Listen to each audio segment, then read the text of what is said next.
I'm here to talk with folks at Rush about the concepts of diversity, power, privilege, and leadership, and all the work and research I've been doing around that topic for the last 25 years.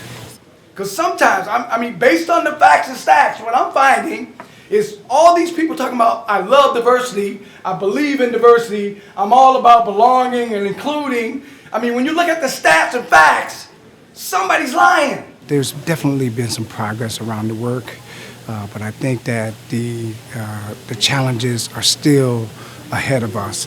The numbers are continuing to show that America's changing, the world is changing, and the kind of skills and knowledge we need around those changes are still a bit outdated. I feel like in 2020, some people are still operating with 1980 skills. So that's really what I'm here to do, to talk a little bit about how those changes are happening and how we need to be advancing our skills as well in preparation for those changes. The question is, are we changing? Are we preparing? Are we evolving?